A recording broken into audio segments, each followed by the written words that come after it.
విదేశాలలో చదవాలనేది మీ కోరిక, కానీ చాలా సందేహాలు. వీటన్నిటికీ ఫుల్ స్టాప్ పెట్టి మీ డ్రీమ్స్ ఫుల్ఫిల్ చేసుకోండి. Contact Videsh consults. Welcome to crime diaries. గత ప్రభుత్వంలో పెద్దల మెప్పు కోసం కొంతమంది ఐపీఎస్ అధికారులు చేసిన పాపాల పుట్ట కదిలింది. ఓ ఐపీఎస్ అధికారి చేసిన తప్పు వల్ల తనకు అర్ధరాత్రి సస్పెండ్ చేయడమే కాకుండా గుండెపోటు వచ్చిందంటూ డీఎస్పీ ఆవేదన చెందారు. ఆ డీఎస్పీ ఎవరో తెలుసుకోవాలంటే ఈ ఇంటర్వ్యూ చూడాల్సిందే.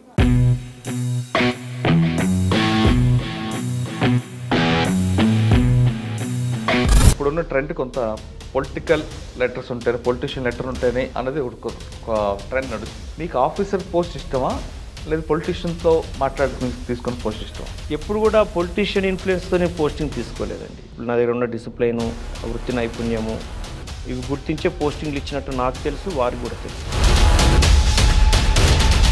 నా జీవితంలో నేను ప్రత్యక్షంగా ఎటువంటి తప్పులు ఇన్వాల్వ్ కాకుండానే నాకు ఒక సంఘటన జరిగింది. కానీ ఒక బిల్డర్తో మీరు ఇలా ములాఖత్ అవ్వడమే పెద్ద ఇష్యూ అని తెలుసుంటుంది. ఇదంతా కూడా రూమరు. ఆ ఇష్యూతోనే మీకు అక్కడ అర్ధరాత్రి మీకు ట్రాన్స్ఫర్ అనేది లేదు, ఆ ఇష్యూ కాదు. ఓపెన్గా చెప్తున్నాను కదా. ఒక land accused persons land grabbing చేశారు. సజ్జనార్ గారు సిపిగా ఉన్నారు. ఆ ల్యాండ్ గ్రాబింగ్ చేస్తున్నప్పుడు ఒక 74 సంవత్సరాల ముసలాయన అప్పుడున్న సిపికి అదంతా కరెక్ట్ అని తెలిసింది. అప్పుడున్న సిపి అది కరెక్ట్ పని అని చెప్పారు. ఆ సిపి గారు ట్రాన్స్ఫర్ మీద వెళ్ళిపోయిన తర్వాత కొత్త సిపి గారు వచ్చి విక్టిమ్కి ఎటువంటి అన్యాయం జరిగిందో కూడా చూడకుండా ఏం యాక్షన్ తీసుకున్నారండి? ట్రాన్స్ఫర్ అయినా అర్ధరాత్రి 12 గంటలకి ఒక ఏసీపీ గారి కూతురు పెళ్లి జరుగుతుంది గచ్చిబౌలిలో. ఓకే, నాకు ఇన్విటేషన్ లేదు. ఆ ఫంక్షన్ ఇన్విటేషన్ లేని ఫంక్షన్ పిలిపించి ఆర్డర్ చేతిలో పెట్టారు. అన్యాయం కదండి, చాలా అన్యాయం. ఇలా జరిగింది ఏంది, నా తప్పు లేకుండా జరిగింది ఏంది అనుకుంటున్న క్రమంలో 12:30కి నాకు హార్ట్ అటాక్ వచ్చింది. ఐసీయూలో ఉండగానే అప్పుడు నా సస్పెన్షన్ ఆర్డరు రివోక్ చేస్తూ అప్పుడు ఆర్డర్ పంపించారు హాస్పిటల్కి. ఐసీయూలో ఉండగా నైట్ 12 o'clock ఒత్తిడి నా మీద.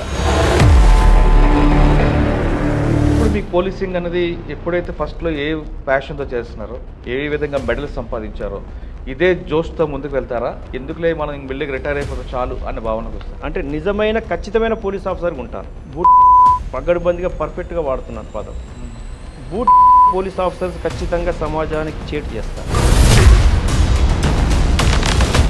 ఎస్, బూట్ వాళ్ళ ఒక స్థానంలో పనిచేయడం కోసం బూట్ అవుతారు, బానిసలు అవుతారు. బానిస కొడుకులకు బానిసలు అవుతారు వాళ్ళు. కొంతమంది పోలీస్ ఆఫీసర్స్ నేను నిక్కచ్చిగా చెప్తున్నాను, క్రిమినల్స్తో దోస్తాను చేస్తారు, క్రిమినల్స్తోనే పని చేయించుకుంటుంటారు, క్రిమినల్స్తో ఇల్లు కట్టించుకుంటుంటారు. కొంతమంది గురించి చెప్తున్నాను. నేను వేసే ప్రశ్న ఏంటంటే, సూటిగా వేసే ప్రశ్న, 1.5 monthలో నేను చేసిన తప్పు ఏంటి? నేను సైబరాబాద్ కమిషనరేట్లో 10,000 కేసులు రిజిస్టర్ చేశాను. 10,000 కేసుల్లో 10 తప్పులు తీయమనండి, ఛాలెంజ్ చేస్తున్నాను.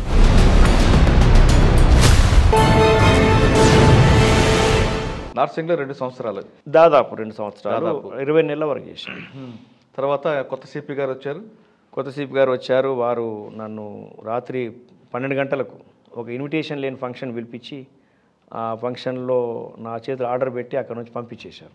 అదేంటి అంత ఘోరంగా? సాధారణంగా అది పొద్దున్న పంపిస్తుంటారు కదా. అంటే 12 గంటల కంటే 31st నైటా? 31st నైట్ కాదు, 12 o'clock నైట్, 12 o'clock. 31st అని కాదు, అది రోజు 23 October. అచ్చా, ఎస్. అంటే ఫంక్షన్ పిలిచి అక్కడ అక్కడ అంటే మీరు ఎస్టీఎం బాధితులా? Yes yes. ఓకే, అక్కడికి ఒక ఎస్ జిల్లా నుంచి ఒక వ్యక్తి వచ్చారు నార్సింగ్కి.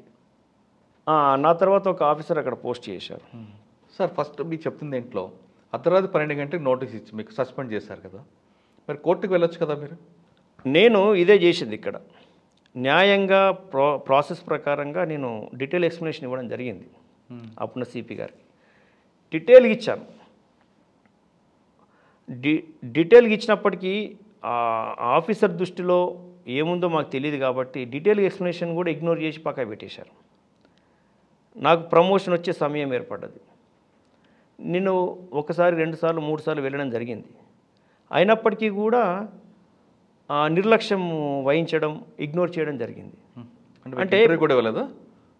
ఆ, అవకాశం ఇచ్చారు చెప్పుకోవడానికి, కానీ చెప్పింది పూర్తిగా వినిపించుకోవట్లేదు. ఎప్పుడైనా కానీ మనము ఎదుటి వాళ్ళు చెప్పింది పూర్తిగా వినాలి. విన్నప్పుడే మనము న్యాయం చేయడానికి అవకాశం ఉంటుంది. విన్నప్పుడు న్యాయం చేయడానికి అవకాశం ఎక్కడ ఉంటుంది? కోర్టు అనేదే పనిచేస్తుంది, వ్యక్తులు అనేదే పని చేయాలి, వ్యవస్థ అనేదే పని చేయాలి. వినాలి. వినప్పుడు మనకు కూడా చెప్పాలని అనిపిస్తుంటుంది.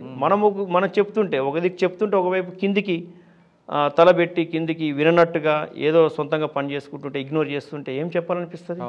చెప్పాలనిపించదు. అలాంటప్పుడు నేను చేసింది అదే పని. తప్పు చేసిన వాళ్ళ దగ్గరికి వెళ్ళి తప్పు చేయలేదని చెప్పుకోవాల్సిన అవసరం లేకుండా కోర్టుకు వెళ్ళాను. నేను వెళ్ళాను.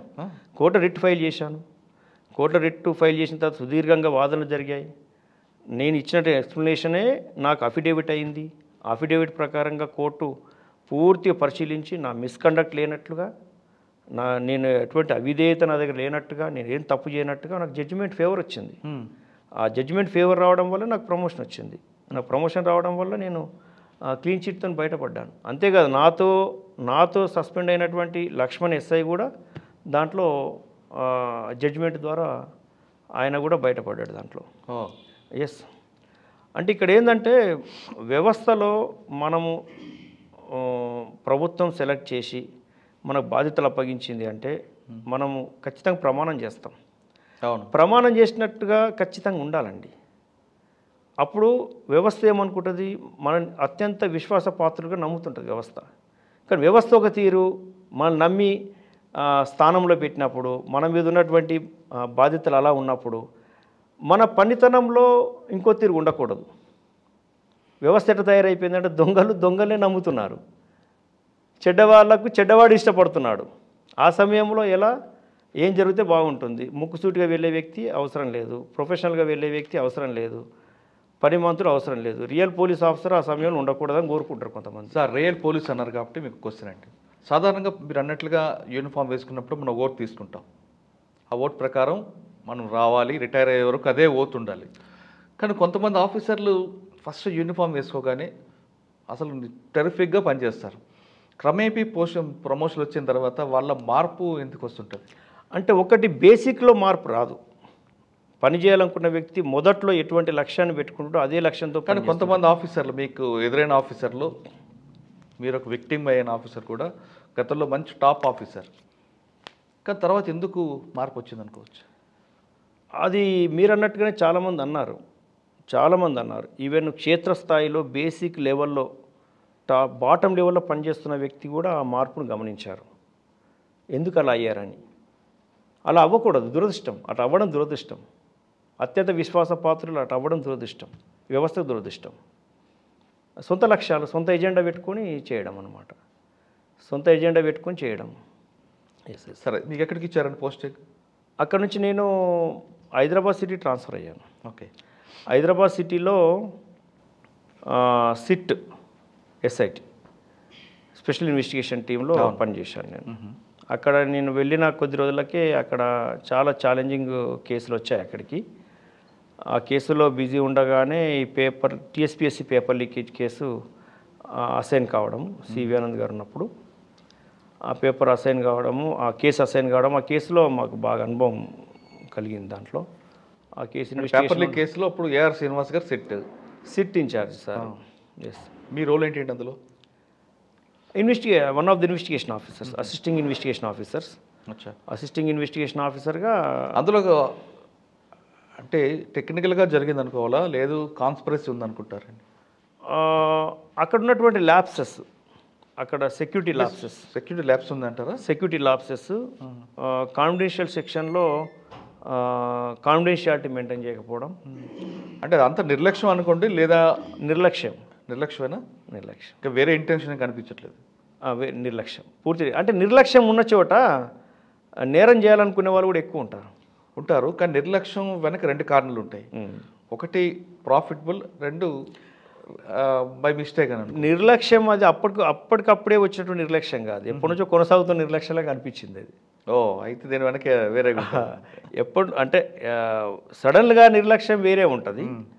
ఏదో సడన్గా ఏదో మర్చిపోతాం, పాస్వర్డ్ మర్చిపోతాం, పెన్ డ్రైవ్ మర్చిపోతాం, అది అప్పటిదప్పుడు అకస్మాత్తుగా జరిగిపోతుంటుంది. కానీ ఆ నిర్లక్ష్యము అక్కడ ఆల్రెడీ ఎస్టాబ్లిష్డ్ నిర్లక్ష్యంలాగా ఉంది అది. సంవత్సరాల తరబడి నడుస్తుంది అది. ఎస్ ఎస్ అట్లా అంటే చూస్తే అట్లా అనిపించింది. అక్కడ సంస్కరించాల్సినటువంటి అంటే ఆ వ్యవస్థను సంస్కరించాల్సినటువంటి అవసరం ఉందని కూడా అనిపించింది అసలు. ఓకే, ఇన్వెస్టిగేషన్ నడుస్తున్నప్పుడు అట్లా అంటే ఆఫీసర్కి ఆయన ఉన్నారు కదండి. కాన్ఫిడెన్షియల్ సెక్షన్లో కనుక అటువంటి సంస్కరణలు చేయకపోతే, పగడ్బందీ సంస్కరణలు చేయకపోతే అక్కడ టీఎస్పీఎస్ని పగడ్బందీ నిర్వహించడం అనేది అసంభవం. కరెక్టే, కానీ అక్కడ సూపర్విజన్ చేసిన ఒక ఆఫీసర్, ఒక ఐఏఎస్ ఆఫీసర్ ఉన్నారు కదా, మరి ఆయన నిర్లక్ష్యం కూడా బయటపడిందా? అన్నీ బాగా జరుగుతున్నాయి అనుకుంటారు, అట్లా జరగడం కూడా నిర్లక్ష్యమే. ఇప్పుడు గతంలో కూడా కొంతమంది టీఎస్పీఎస్సీ చైర్మన్లు, సెక్రటరీలు వారి గురించి చెప్తుంటారు, చాలా పగడ్బందీగా నడిపించేదని చెప్తుంటారు. అంటే కొన్నిసార్లు అట్లా జరిగింది, కొన్నిసార్లు ఇట్లా జరిగింది. అంటే వ్యక్తులను బట్టి, వ్యక్తులను బట్టి, వ్యక్తుల నిర్లక్ష్యం బట్టి వ్యవస్థ మీద ఆయన రోల్ ఉందా లేదని చెప్పలేం. అంటే కింది లెవెల్లో మన ఇన్వెస్టిగేషన్లో ఆ పై లెవెల్ వరకు అది కనెక్ట్ కాలేదు, అప్పుడు కనెక్ట్ కాలేదు. ఇంకా కేసు ఇంకా ఇన్వెస్టిగేషన్లోనే ఉంది. కానీ చాలామంది అరెస్ట్ చేశారు కదండి. దాదాపు 108 మంది అరెస్ట్ చేశారు. ఇద్దరితో ఆగిపోద్దాం అనుకున్నా కానీ 100కి వచ్చింది అది. 30-35 వరకు ఆగిపోద్ది అనుకున్నాము, కానీ ఇంకా రకరకాల ఇంకో రకరకాల ఎంఓస్ కూడా దాంట్లో మెయింటైన్ అయ్యాయి. ఆ ఎంఓస్ కూడా అన్ని కలిపితే 108 మంది అరెస్ట్ అయ్యారు. ఇంకా కూడా కేసు ఇన్వెస్టిగేషన్లే ఉంది, ఇంకా పూర్తి కాలేదు. ఒక ప్రైమరీ ఛార్జ్షీట్ ఫైల్ చేసి అక్యూజ్ పర్సన్స్ మీద ట్రయల్ మొదలు పెట్టాలనే ఉద్దేశంతో ప్రైమరీ ఛార్జ్షీట్ ఫైల్ అయింది. రైట్, అట్లా. సార్ సిట్ తర్వాత ఎక్కడికి వచ్చారు? సిట్లో ప్రమోషన్ వచ్చిందా? సిట్లో ఉన్నప్పుడు ప్రమోషన్ వచ్చింది. ఆ తర్వాత అక్కడ నుంచి డీజీపీ ఆఫీసు ఎలక్షన్ సెల్కు అటాచ్ చేశారు. ఎలక్షన్ సెల్లో రీసెంట్గా కంప్లీట్ అయిన ఎలక్షన్స్ వరకు కూడా అక్కడే ఉండి పనిచేసాం. ఇప్పుడు కూడా అక్కడే కొనసాగుతున్నాం, ఇంకా డీజీపీ ఆఫీస్లోనే ఉన్నాం.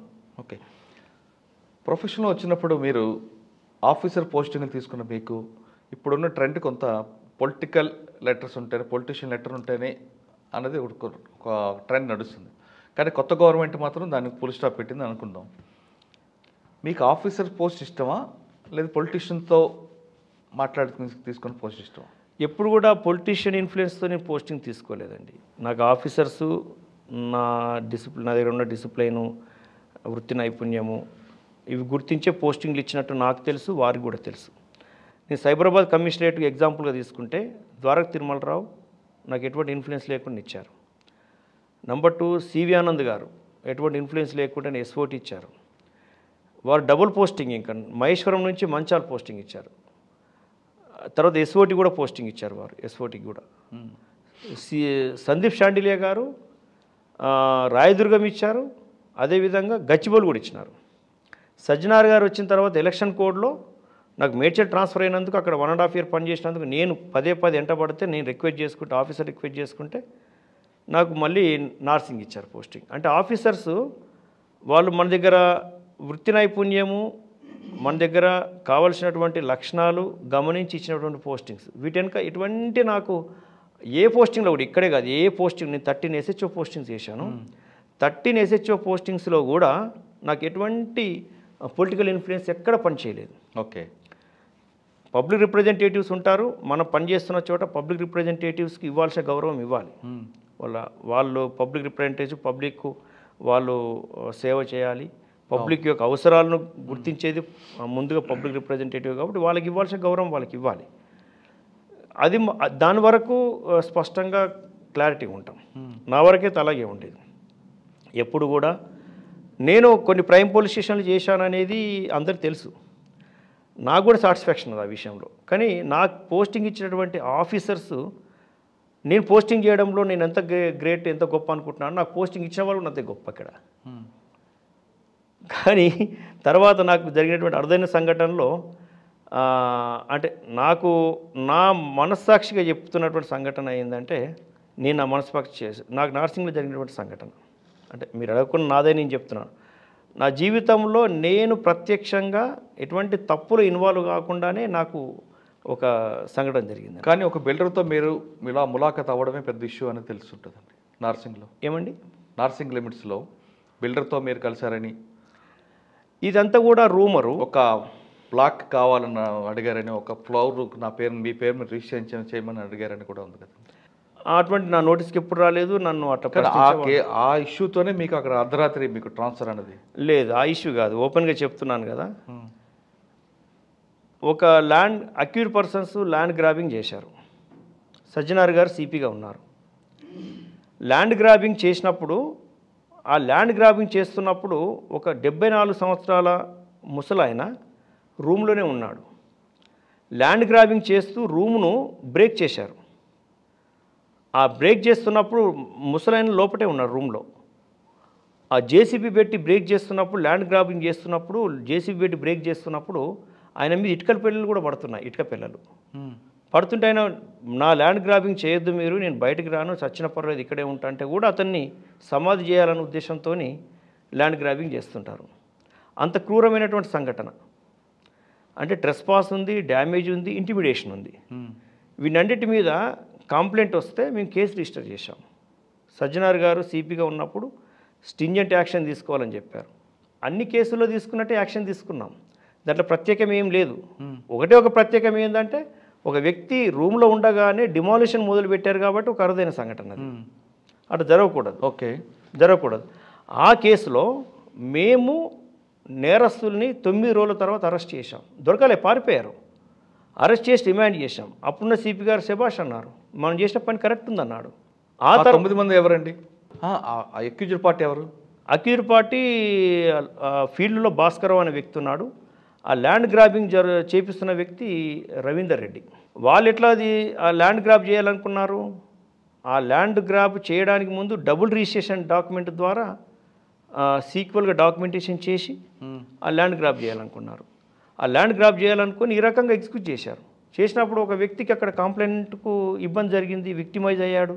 ఆ వ్యక్తి ఇచ్చిన కంప్లైంట్ మీద యాక్షన్ తీసుకున్నాం. రిమాండ్ అయినరు, రిమాండ్ అయ్యి జైలుకు పోయినారు. అది ఆ సంఘటన జరిగి కూడా 8 నెలలు అయిపోయింది. అప్పుడున్న సిపికి అదంతా కరెక్ట్ అని తెలిసింది. అప్పుడున్న సిపి అది కరెక్ట్ పని అని చెప్పారు. అప్పుడున్న సిపి గారు మేము చేస్తున్న పనిని మెచ్చుకున్నారు. మేము కరెక్ట్ పని చేసినామన్న తృప్తిలో మేము కూడా ఉన్నాం. ఆ సిపి గారు ట్రాన్స్ఫర్ మీద వెళ్ళిపోయిన తర్వాత కొత్త సిపి గారు వచ్చి, కొత్త సిపి గారు అక్యూజ్డ్ చెప్పిన విషయాలు విని, అక్యూజ్డ్ చెప్పినటువంటి విషయాలే కరెక్ట్ అని విక్టిమ్ వైపు కనీసము పరిశీలించకుండా కూడా, విక్టిమ్కి ఎటువంటి అన్యాయం జరిగిందో కూడా చూడకుండా, ఆ కేసులో అక్యూజ్డ్ వర్షన్ను దృష్టిలో పెట్టుకొని అక్యూజ్డ్ వర్షన్కు ఇంపార్టెన్స్ ఇస్తూ మా మీద యాక్షన్ తీసుకోవడం జరిగింది. ఏం యాక్షన్ తీసుకున్నారండి? ట్రాన్స్ఫర్ అయినా? లేదు, ఆ టైంలో సస్పెండ్ చేశాను నన్ను. అదే చెప్పాను కదా మీకు, అర్ధరాత్రి 12 గంటలకి. 12 గంటలకు నాకు ఇన్విటేషన్ లేని ఫంక్షన్ పిలిపించి నా ఆర్డర్ చేతిలో పెట్టి నన్ను సస్పెండ్ చేశారు. ఇన్విటేషన్ ఫంక్షన్ అంటే ఏదండి? ఒక ఏసీపీ గారి కూతురు పెళ్లి జరుగుతుంది. ఎక్కడ? గచ్చిబౌలిలో. ఓకే. జరుగుతున్నప్పుడు ఆ ఫంక్షన్కి పిలిచారు నన్ను. నాకు ఇన్విటేషన్ లేదు ఆ ఫంక్షన్కి. ఇన్విటేషన్ లేని ఫంక్షన్ పిలిపించి ఆర్డర్ చేతిలో పెట్టారు. అన్యాయం కదండి. చాలా అన్యాయం. నాకు 25 ఇయర్స్ సర్వీస్లో మిస్కండక్ట్ ఎరగలేదు. 25 ఇయర్స్ సర్వీస్లో వృత్తి నైపుణ్యం తప్ప, క్రమశిక్షణ తప్ప నాకు అతిక్రమించడం కానీ, అవిధేయత కానీ నాకు నా లక్షణాలు లేవు, నా రక్తంలో లేదు. మరి మీరు ఆర్గ్యూ చేయలేపారా? వెళ్ళి చెప్పుకోవడానికి అవకాశం లేదు. ఎక్స్ప్లెనేషన్ ఇచ్చాను, ఎక్స్ప్లెనేషన్ అంతా రాసిన తర్వాత కూడా క్లియర్గా చెప్పినప్పటికి కూడా దాని వెనకాల ఏం జరుగుతుందనేది యాక్షన్ తీసుకుంటున్న ఆఫీసర్కే తెలుసు. కానీ పాత సిపి గారికి చెప్పొచ్చు కదా మీరు. పాత సిపి గారు లేరుగా చెప్పడానికి. తర్వాత ఆయన చెప్పినా ఆయన పరిధి లేని విషయం కదా. ఆయన ఆ సమయంలో పరిధి లేదు. ఇప్పుడు కాంపిటెంట్ అథారిటీ ఎవరు, డిసిప్లినరీ అథారిటీ ఎవరు? ప్రజెంట్ సిపి గారు.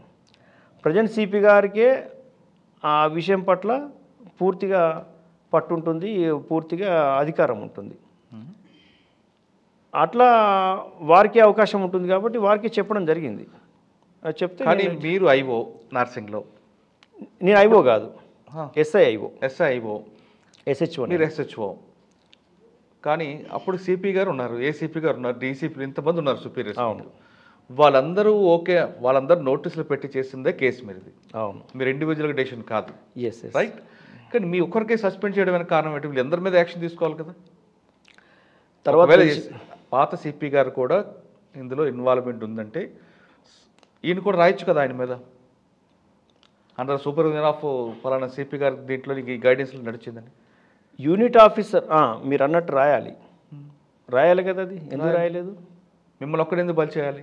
ఎస్, అక్కడ ఎస్ఐ ఐఓ, నేను సూపర్విజన్ ఆఫీసర్, నా పైన ఇమీడియట్ సూపర్విజన్ ఆఫీసర్ ఏసీపీ ఉంటాడు, ఆయన పేరు డీసీపీ ఉంటాడు. మరి గతంలో సిపి గారికి అంత అవగాహన ఉంది, ఏసీపీకి అవగాహన ఉంది, డీసీపీకి అవగాహన ఉందని మీరు అంటున్నారు. అవును, అలా అవగాహన ఉన్నప్పుడు ఇది అలా జరగలేదు, ఇలా జరిగిందని చెప్పి ఇది మనం యాక్షన్ తీసుకుంటే అక్యూజ్డ్కు ఇక్కడ సపోర్ట్ చేసినట్టు ఉంటుంది, నేరం చేసిన వాళ్ళకి సపోర్ట్ చేసినట్టుగా ఉంటుంది, పోలీస్ డిపార్ట్మెంట్కు బ్యాడ్ నేమ్ వస్తుందని చెప్పి చెప్పుకోవాలి. వాళ్ళు చెప్పుకోకుండా వాళ్ళు తోచింది రాసుకున్నారు. అంటే మీ ఒక్కరినే సస్పెండ్, ఎస్ఐ నన్ను ఇద్దరు సస్పెండ్. ఎవరు ఎస్ఐ ఎవరండి? లక్ష్మణ్. ఇద్దరికి సస్పెండ్ చేశారు. రైట్ అండ్ పోనీ నిజంగా అనుకుందాం ఆయన ప్రాపర్గా ఇన్వెస్టిగేషన్ చేశారని. కానీ సూపర్విజన్ చేసిన ఆఫీసర్లు అందరూ కూడా మిస్టేక్స్ ఉంది కదా ఇక్కడ. ఎస్ ఇక్కడ ఏసీపీ ఎవరు అప్పుడండి? ఏసీపీ రఘునందన్ రావు గారు ఉన్నారు. రైట్. డీసీపీ వెంకటేశ్వర్లు. ఓకే. వాళ్ళు సిపి గారు ఇంకా చెప్పక్కర్లేదు. మరి వాళ్ళ రోల్ కూడా ఉంటుంది కదా. అవును, అదే చెప్తున్నాను కదా, అసలు సంఘటన ఎలా జరిగిందనేది పూర్తిగా వాళ్ళకి తెలుసు. వాళ్ళు ఆ సంఘటనను సపరేట్ చేస్తూ నేరస్తులకు ఉపయోగపడే విధంగా చేసినట్టుగానే ఉంది కదా, క్లియర్గా తెలిసిపోతూనే ఉంది కదా. కానీ మీకు ఆ సంఘటన తర్వాత మీకు బాధ అనిపించలేదండి? ఇంతకాలం మనం పని చేసుకొచ్చాం ఒక క్లీన్గా, సడన్గా ఒక బ్లాక్ స్పాట్ వేస్తే అది ఎంత హర్ట్ అవుతుంది అది? ఇప్పుడు మీరు చెప్తున్నట్టుగానే 2 నెలలు గడిచిపోయింది, 3వ నెల కరెక్ట్గా 12 గంటలకు 12:30కి నిద్రపోదాం అనుకున్న సమయం నాకు హార్ట్ అటాక్ వచ్చింది. అయ్యో. నేను రోజు దృఢంగా ఉంటాను, వాకింగ్ చేస్తా, మానసికంగా కూడా చాలా దృఢంగా ఉంటా, శారీరకంగా దృఢంగా ఉండడానికి ప్రయత్నం చేస్తా. సంఘటనలు జరుగుతుంటాయి, వస్తుంటాయి, పోతుంటాయి. కానీ ఇలాంటి సంఘటన జరగడం ఏంది, ఎప్పుడు జరగలేదు, ఇలా జరిగింది ఏంది, నా తప్పు లేకుండా జరిగింది ఏంది అనుకుంటున్న క్రమంలో లోపల మీరు అన్నట్టు ఆవేదన పనిచేస్తుంటుంది. అవును. 12:30కి నాకు హార్ట్ అటాక్ వచ్చింది. అరే. పడుకునే సమయంలో నా వైఫ్ నేను ఇద్దరం మాట్లాడుకుంటూ పడుకుంటున్న సమయంలో సడన్గా హార్ట్ అటాక్ వచ్చింది, పెయిన్ వచ్చేస్తుంది, చెమటలు వచ్చేస్తున్నాయి. ఏం చేయాలి? అప్పుడు డ్రైవర్కి ఫోన్ చేస్తున్నారు, మా వైఫ్, మా బామ్మర్దికి ఫోన్ చేస్తున్నారు. ఎవరు వచ్చే పరిస్థితి ఉండదు అన్న ఆ టైంలో. ఎదుటింటి వారి దగ్గర ఆటో గేర్ వెహికల్ ఉంది, ఆ వెహికల్ నడుపుకుంటూ ఇలా ఒత్తుకుంటూ హాస్పిటల్కి వెళ్ళి అడ్మిట్ అయిపోయాం నైటే. ఐసీయూలో ఉండగానే ఐసీయూలో ఉన్నాం, క్యాత్ ల్యాబ్ తీసుకెళ్లారు, ఎంజియోగ్రామ్ చేశారు, ఐసీయూలో వండబెట్టారు. అప్పుడు నా సస్పెన్షన్ ఆర్డరు రివోక్ చేస్తూ అప్పుడు ఆర్డర్ పంపించారు హాస్పిటల్కు. ఐసీయూలో ఉండగా నైట్ 12 o'clock ఒత్తిడి నా మీద, ఆర్డర్ మీద సంతకం పెట్టండి, ఆర్డర్ మీద సంతకం పెట్టండి. ఎందుకో మరి సస్తానో బత్తనో ఒక భయం కదా. ఆ విషయంలో తెలిసింది వాళ్ళకి. ట్రాఫిక్ జామ్ అయింది ఒక దగ్గర, ట్రాఫిక్ జామ్ అయింది, ఒక యాక్సిడెంట్ అయింది, ట్రాఫిక్ జామ్ అయింది. నా దగ్గర పనిచేసినటువంటి ఎస్ఐ అక్కడ ఉన్నాడు. అతనికి హాస్పిటల్కి వెళ్ళాడు, నాకే ప్రాబ్లం అవుతుంది అని చెప్పి అతను చెప్పుకోవడం జరిగింది. అతని వల్ల ఈ విషయం తెలిసిపోయినట్టుందని అనుకుంటున్నాను నేను. అంటే సస్పెండ్ చేసిన 3 నెలల లోపే మీకు రోప్ చేశారు? చేశారు. అది కూడా నైట్ 12 గంటలకి? రైట్ 12 గంటలు, అది కూడా నైట్ 12 గంటలకు జరిగింది. నైట్ 12 గంటలకి, అది కూడా 12 గంటలకి వచ్చి సంతకం పెట్టుకుని ప్రజరా పెట్టారు. ఎందుకంటే రివోక్ చేస్తున్నారు కాబట్టి, రివోక్ చేస్తున్నారు అన్నప్పుడు చేయాలి. ఇప్పుడు ఇన్వోక్ అయింది, రివోక్ చేస్తున్నారు, రివోక్ చేస్తున్నప్పుడు నేను సంతకం పెట్టాలి కదా. సార్ నేను హాస్పిటల్ నుంచి డిశ్చార్జ్ అయిన తర్వాత పెడతానని ఎంత రిక్వెస్ట్ చేసినా నైట్ ప్రెషర్ వస్తుంది బాగా. పెట్టండి సిపి గారు సంతకం పెట్టమన్నారు, ఆర్డర్ తీసుకోమన్నారు అని. ఆ నైట్ పూట నేను సంతకం పెట్టాల్సి వచ్చింది. నేను అపోలో హాస్పిటల్ ఉన్నానని రాశాను ఎక్నాలజ్మెంట్లు. ఓకే. రాసి రివోక్ అయ్యాను. అంటే మీరు అన్నారు కదా బాధ అనిపించలేదు అంటే, బాధ పని చేస్తుంది, బాధ తన పని తాను చేస్తుంటుంది. చట్టం పని చట్టం చేసినట్టు బాధ కూడా తన పని తాను, మనం ఎంత దృఢంగా ఉన్నా కొన్నిసార్లు చేస్తుంటుంది. ఇప్పుడు మీరు ఒక మాట అన్నారు, ఎప్పుడు తప్పు లేదు, ఎప్పుడు నేను కూడా చెప్పుకుంటున్నాను ఆ విషయంలో. నాకు డిపార్ట్మెంట్లో 200 సార్లు గౌరవం దొరికింది, 200 రివార్డులు, అవార్డులు వచ్చాయి. ముఖ్యమంత్రి సర్వోన్నత పథకం కూడా 2019లో వచ్చింది నాకు. ముఖ్యమంత్రి సర్వోన్నత పథకం 5 లక్షల రివార్డు ఇస్తారు, దానికి చాలా అరుదుగా సెలెక్ట్ చేస్తారు. కొన్నిసార్లు ఎలిజిబుల్ పర్సన్ లేకపోతే ఆ సంవత్సరం సెలక్షన్ జరగదు, ఒక సూపర్ కాపును వెతకరు. నా 2019లో నేను చేసినటువంటి ఇన్వెస్టిగేషన్స్, నా వృత్తి నైపుణ్యము, నా డిసిప్లైను, నా ట్రాక్ రికార్డ్ అంతా ఐడెంటిఫై అయ్యి నాకు ముఖ్యమంత్రి సర్వోన్నత పథకం. అంతకుముందు కూడా ఇప్పుడు ఇవన్నీ పథకాలే. ఈ పథకాలన్నీ కూడా నాకు వచ్చాయి. ఎటువంటి స్ట్రైవ్నెస్, ఎటువంటి హార్డ్ వర్క్ లేకుండా ఎలా వస్తుంది? డిపార్ట్మెంట్ 2 రకాలు ఉంటారు. ఒకటి ఏమాత్రం పని చేయకుండా అలా కాలం గడుపుతూ డిప్లొమసీతో నడిపిస్తుంటారు. రెండోది హార్డ్ వర్క్ చేస్తూ వృత్తినే నమ్ముకొని క్రమశిక్షణతో ముందుకు సాగుతూ డిపార్ట్మెంట్కి మంచి పేరు, వ్యవస్థను కాపాడుతూ డిపార్ట్మెంట్కి మంచి పేరు, ప్రజల్లో మంచి పేరు, సొంతంగా మంచి పేరు తెస్తూ ముందుకు సాగుతుంటారు. ఇట్లా 2 రకాలు ఉంటారు. అట్లా నేను హార్డ్ వర్క్నే నమ్ముకొని ముందు సాగినటువంటి వ్యక్తిని. ఎందుకంటే నాకు అటువంటి నేపథ్యం కూడా లేదు. నేను పేదరికం నుంచి వచ్చిన, కష్టపడమే నాకు అర్థమైంది, కష్టపడమే నాకు తెలుసు, వృత్తి నైపుణ్యం ఉంటేనే ముందు సాగుతామని అట్లా నమ్ముకుంటూ వచ్చాం. సరే, మీకు మంచి సర్వీసు, మంచి కన్వర్షన్ రేట్ కనిపిస్తుంది. ఒక చిన్న బ్రేక్ పడింది సైబరాబాద్లో. ఆ బ్రేక్ నుంచి కోలుకున్నారు, వచ్చారు. ఇప్పుడు మీకు పోలీసింగ్ అనేది ఎప్పుడైతే ఫస్ట్లో ఏ ప్యాషన్తో చేస్తున్నారో, ఎలా కన్వర్షన్ తీసుకొచ్చారో, బెస్ట్ ఇన్వెస్టిగేషన్ ఆఫీసర్గా ఎలాగొచ్చారో, ఏ విధంగా మెడల్ సంపాదించారో, ఇదే జోష్తో ముందుకు వెళ్తారా? లేదు హడిల్ ఆల్రెడీ ఎదురైంది కాబట్టి ఎందుకులే మనం మెల్లిగా రిటైర్ అయిపోతే చాలు అనే భావనకు వస్తారు? పోలీసుకు ఉన్నంత వరకు ఖచ్చితంగా ప్రొఫెషనల్ పోలీస్ ఆఫీసర్గానే ఉంటాను. ఏదైతే మొదట్లో పెట్టుకున్న నా ఏదైతే పెట్టుకున్న ఎజెండా ఏదైతే ఉందో అది ఖచ్చితంగా ఇంప్లిమెంట్ చేస్తూనే ఉంటాను. పోలీస్ ఆఫీసర్గా అంటే నిజమైన ఖచ్చితమైన పోలీస్ ఆఫీసర్గా ఉంటాను. కొంతమంది పోలీస్ ఆఫీసర్స్ కాలానుగుణంగా కాలక్రమంగా బూట్ అవుతుంటారు. బూట్ పగడ్బందీగా పర్ఫెక్ట్గా వాడుతున్నాను పదం. బూట్ పోలీస్ ఆఫీసర్స్ ఖచ్చితంగా సమాజానికి చేటు చేస్తారు. సొంత ఎజెండా పెట్టుకొని సొంతంగా లాభపడడానికి పనిచేస్తున్న క్రమంలో తన దగ్గర ఉన్న వాళ్ళు నష్టపోతారు. అట్ ద సేమ్ టైం వ్యవస్థకు కూడా నష్టం చేస్తారు. వ్యవస్థ అంటే ఇక్కడ ప్రజలు. అవును, ప్రజలు పబ్లిక్ ఆర్డర్ను నమ్ముకుంటారు. స్పాయిల్ చేసే వాళ్ళు ఎక్కువ అవుతారు ఇప్పుడు. ఎస్, బూట్ వాళ్ళ ఒక స్థానంలో పనిచేయడం కోసం బూట్ అవుతారు, బానిసలు అవుతారు. బానిస కొడుకులకు బానిసలు అవుతారు వాళ్ళు. అంటే ఇక్కడ బానిస కొడుకు అంటే ఒక బానిసకు ఒక కొడుకు ఉంటాడు కదండి, ఆ కొడుకుకు బానిసలు అన్నమాట వీళ్ళు. అంటే ఏ స్థాయిలో ఉన్నారు చూడండి. అటువంటి వ్యవస్థ పోలీసులో ఉండకూడదండి. పోలీసు వెపన్, పెన్ను, లాఠీ, 3 అధికారాలు చేతికిచ్చినటువంటి వ్యవస్థ ఒక పోలీస్ వ్యవస్థనే. అవును, ఒక ఇంటలెక్చువల్ కావచ్చు, ఒక టీచర్ కావచ్చు, వాళ్ళకి పెన్ను పవర్ ఉంటుంది. ఒక జడ్జి కావచ్చు, పెన్ను పవర్ ఉంటుంది. 3 పవర్స్ అంటే అవసరమైతే లాఠీ ఉపయోగిస్తాం, అవసరమైతే వెపన్ ఉపయోగిస్తాం, అవసరమైతే పెన్ను ఖచ్చితంగా ఉంటుంది. ఈ 3 పవర్స్ ఉన్నటువంటి వ్యవస్థ పోలీస్ వ్యవస్థ. ఈ పోలీస్ వ్యవస్థకు ఇంత నమ్మకంగా ఈ రాజ్యాంగము, ఈ చట్టము అప్పగించిందంటే వాటి నిజమైన పోలీసింగ్ చేసే మనము వ్యవహరించాలి తప్ప బూట్ లిక్కర్స్ ఉండకూడదు. బానిసలకు పనిచేయొద్దు. కొంతమంది బానిసలకు పనిచేయడం సొంతంగా లాభపడతారు, అది తాత్కాలికమే. నాకు జరిగిన సంఘటన ఖచ్చితంగా చెప్తున్నాను. తాత్కాలికంగానే వాళ్ళు విజయం సాధించారు, నా పట్ల. కానీ నేను శాశ్వతంగా విజయం సాధించాను. ఎందుకు? నేను తప్పు చేయలేదని చెప్పి బయటపడ్డా. 100%. నా ఫ్యామిలీకి నా భార్య తెలుసు, నా అన్నదమ్ములు తెలుసు, నా తల్లిదండ్రులు తెలుసు నేను ఎంత నిజాయితీ పరును. ఇంటికి పెద్ద కొడుకుగా రకరకాల పనులు చేసి, కూలి పనులు చేసి, అంటే నా మిత్రులకు తెలుసు, మీరు అడిగితే చెప్తారు వాళ్ళు, సీజనల్ వర్క్స్ చేసి, పనులు అమ్ముకొని, కమ్యూనిటీ ప్రొఫెషన్ చేసి, కొద్ది సమయము చదువు కేటాయించి అట్లా వచ్చినాం. ఉద్యోగమే పెద్ద పరమావధి, ఉద్యోగమే పెద్ద బాధ్యత, ఉద్యోగమే దైవం అని భావిస్తూ పనిచేస్తున్న క్రమంలో ఆ పనే గుర్తుకొస్తుంది తప్ప చెడ్డ పని గుర్తుకు రాదు. అవును, కొంతమంది పోలీస్ ఆఫీసర్స్, నేను నిక్కచ్చిగా చెప్తున్నాను, క్రిమినల్స్తో దోస్తాను చేస్తారు, క్రిమినల్స్తోనే పని చేయించుకుంటుంటారు, క్రిమినల్స్తో ఇల్లు కట్టించుకుంటుంటారు. కొంతమంది గురించి చెప్తున్నాను. Majority of the police officers పనిచేయడం వల్ల వ్యవస్థ కాపాడుతుంది. నిజంగా రాజ్యాంగం అనే దాన్ని, రాజ్యాంగం అనే విలువలను నెత్తిమే పెట్టుకొని మోస్తున్నారు కాబట్టి వ్యవస్థ కాపాడబడుతున్నది. కానీ కొంతమంది పోలీస్ ఆఫీసర్స్ సొంత ఎజెండా పెట్టుకొని క్రిమినల్స్తోని సంబంధాలు పెట్టుకొని క్రిమినల్స్తో అన్ని పనులు, ఇంటి పనులు కూడా క్రిమినల్స్తో చేయించుకుంటుంటారు. కొంతమంది క్రిమినల్స్తో ఇల్లు కట్టించుకుంటుంటారు, క్రిమినల్స్ని పెట్టి లాంటి కబ్జాలు చేపిస్తుంటారు. మళ్ళీ ఏం తెలియనట్టుగా డిప్లొమసీ మెయింటైన్ చేస్తూ ఫేర్గా కనపడుతుంటారు. ఇటువంటి వాళ్ళు చాలా ప్రమాదం అండి డిపార్ట్మెంట్లో.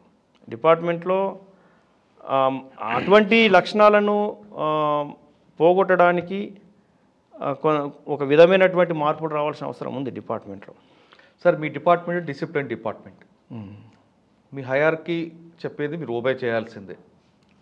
ఓకే, కానీ ఇటువంటి ఇష్యూస్ జరిగినప్పుడు మీరు ఒబే చేస్తారా, లేదా డిసిప్లిన్ డిపార్ట్మెంట్ బ్రేక్ చేసి ముందుకు వెళ్తారా? డిపార్ట్మెంట్లో మీరు అన్నట్టు ఒబీడియన్స్ మస్ట్. ఫస్ట్ ఒబీడియంట్గానే ఉండాలి. ఆఫీసర్ చెప్తున్న దాంట్లో ఆ సమయంలో తప్పు కనబడకపోవచ్చు, కానీ ఒబీడియంట్గానే ఉండాలి. ఆ తర్వాత తప్పు అనిపిస్తే కనుక ఆఫీసర్ ఖచ్చితంగా వెళ్ళి చెప్పాలి, సరే ఇలా తప్పు ఉంది అని చెప్పిన సంఘటనలు చాలా ఉన్నాయి. మేము ఇలా తప్పు ఉంది సార్, ఇలా మిస్టేక్ జరుగుతున్నది, దీనివల్ల చెడ్డ పేరు వస్తుంది అని చెప్పినప్పుడు ఆఫీసర్కి హావభావాలు కూడా మనకు అర్థమవుతాయి. అర్థమైనప్పుడు మనం మన మనసులో ఉన్న మాట మనం చెప్పేశాము, ఆఫీసర్ ఇష్టం అని చెప్పి మనం ఆఫీసర్ మీద పెట్టేసేయాలి అంతే. అట్లా నడుచుకుంటూ వచ్చాము ఇన్ని రోజులు కూడా, కానీ ఎక్కడ మనం తప్పు చేయలేదు. మనం ఆ విధంగా ఎవరైనా చేయమని చెప్పారా మీరు? ఎవరు చెప్పలేదు, ఇంతవరకు అట్లా చెప్పలేదు. మనం అర్థం చేసుకున్న ఆఫీసర్స్ అరే సమస్యను గుర్తిస్తున్నారు, ఈ ఆఫీసర్ తప్పు చేయడం ఉద్దేశం లేదు అని చెప్పి మనం అర్థం చేసుకున్న ఆఫీసర్స్ నాకు కనపడ్డారు తప్ప అలా తప్పు చేయమని చెప్పిన ఆఫీసర్స్ లేరు. మీకు రాయల్గా ఉండడం ఇష్టమా, లాయల్గా ఉండడం ఇష్టం? అంటే లాయల్గా ఉండడం ఇష్టము, అట్ ద సేమ్ టైం రాయల్గా ఉండడం కూడా ఇష్టమే. అది ఎలాగవుతుంది? అవుతుంది. ఎలా అంటే బాధ్యత ఎప్పుడైనా కానీ ఒక కోర్టు ఒక ఆర్డర్ ఇస్తుందండి, అకార్డింగ్ టు ద మెటీరియల్ ప్రకారం ఉంటుంది. ఇక్కడ సర్కమ్స్టెన్సెస్ వేరే ఉంటాయి. అవును, కానీ మెటీరియల్ ప్రకారంగా అది న్యాయం కోర్టు ముందు, కానీ సర్కమ్స్టెన్సెస్ ప్రకారంగా కొన్నిసార్లు అన్యాయం ఉంటుంది. కానీ పై కోర్టుకు వెళ్ళిన తర్వాత అది కొట్టుడు పోతుంది, అక్విటల్ అవుతుంది. కానీ ఇక్కడ కోర్టు ఇచ్చినటువంటి ఆర్డర్కు లాయల్గా ఉండాల్సిందే కదా, తప్పైనా ఒప్పైనా. ఆ సమయం లాయల్గా ఉన్నట్టే కదా, ఆ లాయల్కు డెఫినేషన్ అది. తర్వాత మళ్ళీ అదే ఆర్డర్ పై కోర్టులో అక్విటల్ అయింది, అప్పుడు అక్విటల్ అయిన తర్వాత ఇది డిజ్లాయల్ అయినట్టే కదా. ఓకే, మరి లాయల్ ఎప్పుడు స్టాండ్ అయింది, ఎప్పుడు డిజ్లాయల్ అయింది? మీ చేతులు బట్టి ఉంటుంది అంతే. ఫస్ట్ లాయల్గా ఉండాలి. ఆఫీసర్ తప్పు చెప్పినా ఒప్పు చెప్పినా first obedience to the instructions. ఆ తర్వాత మనము రిసీవ్ చేసుకుంటున్నటువంటి ఈ విషయంలో తప్పు ఉందా ఒప్పు ఉందా అని చెప్పాల్సిన బాధ్యత మన మీదనే ఉంది. కానీ అట్లా చెప్పేవాడిని, నిక్కచ్చి చెప్పేవాడిని. అంటే అక్కడ అర్థం చేసుకున్న ఆఫీసర్ బట్టి ఉంటుంది. కొంతమంది ఆఫీసర్ సబార్డినేట్ చెప్పింది కూడా వినే ఆఫీసర్లు ఉంటారు. ఎందుకుంటారంటే సబార్డినేట్ క్షేత్రస్థాయిలో పనిచేస్తున్న ఆఫీసర్ చెప్పింది వింటారు ఖచ్చితంగా. తెలుస్తుంది కదా ఎక్కువ. విని ఖచ్చితంగా ఆ విషయంలో ఒకవేళ ప్రిడిక్టివ్ ఉన్నా కానీ, ఒకవేళ విండిక్టివ్ ఉన్నా కానీ ఆఫీసర్ బ్యాక్ అవుతాడు. ఆ విధంగా మీకు ఎదురైన ఆఫీసర్ ఉన్నారంటే మీకు చెప్పేది విని ఏదో కేసులో విత్డ్రా చేసుకున్న ఆఫీసర్లు? నాకు 2009 ఎలక్షన్స్లో సంఘటన ఏర్పడ్డది. ఎలక్షన్స్ టైంలో మేము ATR సబ్మిట్ చేయాలి. అవును, యాక్షన్ టేకెన్ రిపోర్ట్ ఎలక్షన్ కమిషన్కి. మా వాళ్ళంతా ఏదో డంపు తీసుకొచ్చారు, స్టాటిస్టిక్స్ అని. తీసుకొచ్చినప్పుడు ఆఫీసరు సంతకం పెట్టి పంపిస్తున్న క్రమం. ఓకే, వాళ్ళంతా పంపించిందంతా కరెక్ట్ ఉంది అనుకుంటున్నారు. ఆఫీసర్ ఎవరండి అప్పుడు? శ్రీనివాసులు గారు. బత్తిన శ్రీనివాస్ గారు. సార్ అదంతా మళ్ళీ ఒకసారి వెరిఫై చేస్తాను, అంతా మనము కరెక్ట్గా పంపించా. ఎలక్షన్ కమిషన్ అప్పటికే పంజాబ్ డీజీపీని లేపేసింది, చీఫ్ సెక్రటరీని మార్చేసింది. మనం వాళ్ళ ముందు ఎంత సార్ మనం ఒకసారి వెరిఫై చేయాలంటే ఏమో అన్ని డిజిట్సే కదా, అన్ని స్టాటిస్టిక్సే కదా, ఇవి కూడా పట్టించుకోండి, మనం సంతకం పెట్టిన తర్వాత పోతాయి కదా అంటే అట్లా వద్దు సార్, తప్పు. ఆ సార్కి ఎదురుగా చెప్పే వాళ్ళే లేరు ఆ టైంలో.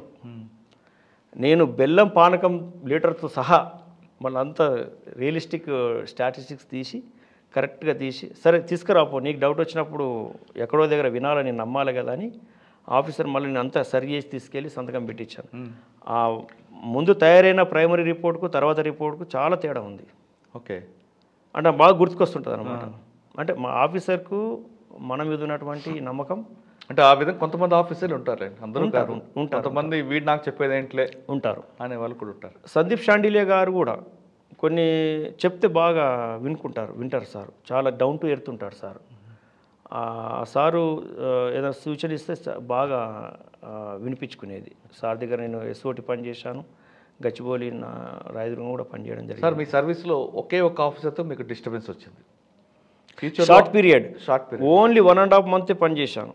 ఆ 1.5 monthలో నా మిస్కండక్ట్ ఏందో చెప్పండి అంటే చెప్పరు, నా అవిధేయత ఏందో చెప్పమంటే చెప్పరు. జస్ట్ విండిక్టివ్, ఎవరో చెప్పింది చేసేసారు అంతే. అంటే ఎవరు ఉండొచ్చు అనుకుంటున్నారు? ఎవరు వారికే తెలవాలి, అది బయట పడాలి కదా. ప్రొఫెషనల్ జెల్సియా లేదంటే వేరే పోస్టింగ్ కోసం ఎవరైనా? 1.5 monthలో నా మిస్కండక్ట్ ఏముందని నేను వేసే ప్రశ్న ఏంటంటే, సూటిగా వేసే ప్రశ్న, 1.5 monthలో నేను చేసిన తప్పేంటి? నేను సైబరాబాద్ కమిషనరేట్లో 10,000 కేసులు రిజిస్టర్ చేశాను. 10,000 కేసుల్లో 10 తప్పులు తీయమనండి, ఛాలెంజ్ చేస్తున్నాను. లేదు 2 తప్పులు తీయమనండి, ఛాలెంజ్ చేస్తున్నాను.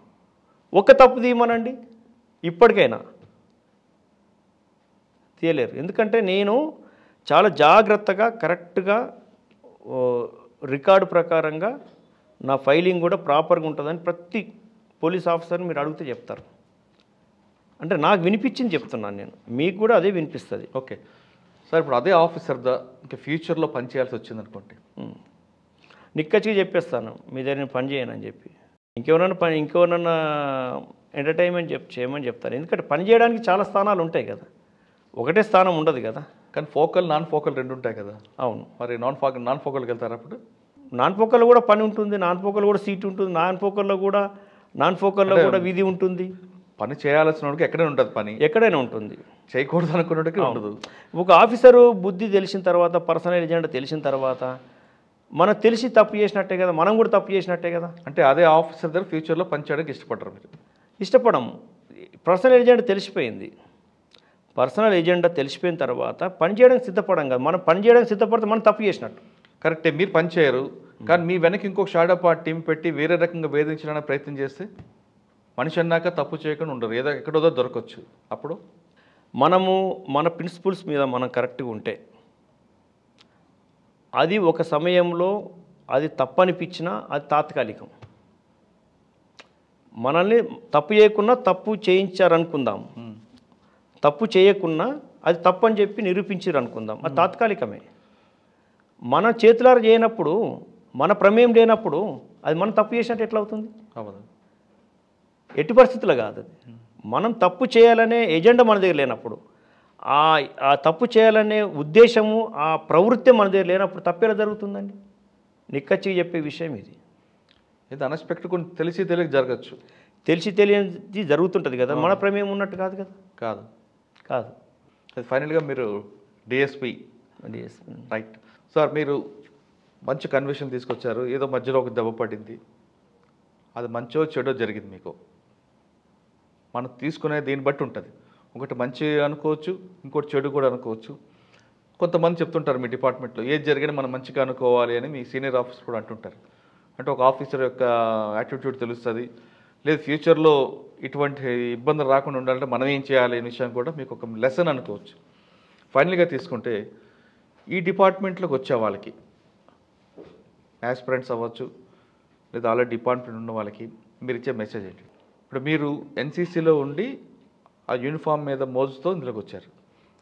చాలామంది ఎన్సీసీలో కదా పోలీసులు చూసి కొంతమంది వస్తుంటారు, లేదా మీ ఇంటర్వ్యూ చూసి కొంతమంది రావాలనుకుంటారు, లేదా మీ ఊర్లో వాళ్ళు కొంతమంది రావాలనుకుంటారు. ఆ విధంగా పోలీస్ అవ్వాలని ఈ డిపార్ట్మెంట్ రావాలనుకున్న వాళ్ళకి మీకున్న కష్టాలు అన్నీ చూసుకున్నారు కాబట్టి వాళ్ళకి రమ్మంటారా, రావద్దంటారా? వస్తే ఏ విధంగా ఉండాలి? పోలీస్ వ్యవస్థలోకి యువత రావాలి. ఎందుకంటే రానున్న రోజుల్లో కొత్త కొత్త ఛాలెంజెస్, సవాళ్ళు, ఈ సమాజం ప్రశాంతంగా నిద్రపోకుండా ఉండడానికి కొత్త కొత్త సవాళ్ళు వస్తున్నాయి. వాటి నుంచి ప్రజల్ని రక్షించడం కోసం, ప్రజల్ని సుఖశాంతులతో ఉంచడం కోసం యువత పోలీసులకు వచ్చి పోలీసింగ్ చేయాల్సిన అవసరం ఉంది. ఓకే, యువత వచ్చి ఖచ్చితమైన ట్రైనింగ్ ద్వారా ఈ వ్యవస్థను, సమాజాన్ని రకరకాల సవాళ్ళ నుంచి రక్షించాల్సిన అవసరం ఉంది. కాబట్టి యువత రావాలి, వచ్చి పోలీసింగ్ చేయాలి. వాళ్ళు పోలీసింగ్ చేసే విధంగా వాళ్ళకు వనరులు, టెక్నాలజీ అన్నీ సమృద్ధిగా అందుబాటులోకి తీసుకొస్తే యువత పనిచేయడానికి కూడా ఆసక్తి చూపుతారు. అట్ ద సేమ్ టైం సవాళ్లకు అనుగుణంగా సిబ్బంది కూడా అన్ని స్థాయిల్లో సిబ్బంది సమృద్ధిగా ఉండాలి. సిబ్బంది లోటు ఉండడం వల్ల కూడా ముందు సాగలేకపోతుంది వ్యవస్థ. డిపార్ట్మెంట్కి వచ్చేవాళ్ళు ఎక్కువగా 2 రకాలు కనిపిస్తుంటారండి. మీలాంటి వారు ప్రొఫెషనల్గా ఉండాలని, కొంతమంది సర్వీస్ మోటో ఆ విధంగా కనిపిస్తుంటారు. ఇప్పుడు వస్తున్న జనరేషన్ కొంతమంది కేవలం డబ్బు కోసమే ఈ డిపార్ట్మెంట్కి వస్తుంటారు. వాళ్ళకి మీరు ఇచ్చే మెసేజ్? వాళ్ళు డబ్బు కోసం వస్తున్నారు అంటే మీకు చెప్పాను ఇంతకుముందు, ఆ సొంత ఏజెండా పెట్టుకొని రావడం వల్ల దానివల్ల నష్టం జరుగుతుంది. వాళ్ళని కొనసాగించాలన్నా వదులుకోవాలనేది డిపార్ట్మెంట్ నిర్ణయం తీసుకోవాలి. ఒక స్పష్టమైన నిర్ణయాలు తీసుకొని, ఆల్రెడీ CCA రూల్స్ ఉన్నాయి, కోడ్ ఆఫ్ కండక్ట్ రూల్స్ ఉన్నాయి. దాని ప్రకారంగా రూల్స్ స్ట్రిక్ట్గా పాటించాలి, స్ట్రిక్ట్ యాక్షన్ తీసుకోవాలి. పని చేయని వాళ్ళతోని అవసరం లేదని రిటైర్మెంట్ సిస్టమ్ పెట్టాలి. ఈ కంపల్సరీ రిటైర్మెంట్ సిస్టమ్ కూడా పెట్టాలి. పోలీస్ వ్యవస్థలో అందరూ ఈ స్థాయిలోనే రిటైర్ కావాలని కోరుకోవడం కూడా కరెక్ట్ కాదు. కొంతమంది అనారోగ్యంతో కొనసాగుతుంటారు. అలాంటి వాళ్ళ వల్ల పోలీసింగ్ జరగదు. ఉన్నవంటే ఉన్నాను అన్నట్టుగానే ఉంటుంది, ఏదో బొమ్మలాగా పనిచేస్తుంటారు. అటువంటి వాళ్ళతోని ఈ సవాళ్ళన్నీ స్వీకరించడము, ఈ సవాళ్ళన్నింటినీ ఛేదించడము జరగదు వాస్తవానికి. అదనేది జరగాలి. అది ఇప్పటి వరకు ఐపీఎస్ అధికారి చేసిన నిర్వాహకం వల్లే తన జీవితానికి చాలా మాయిన మచ్చ అంటున్నారు DSP గంగాధర్ గారు. ఒకటి CP గారు తనకి మంచి పని చేశారంటే కితాబిస్తే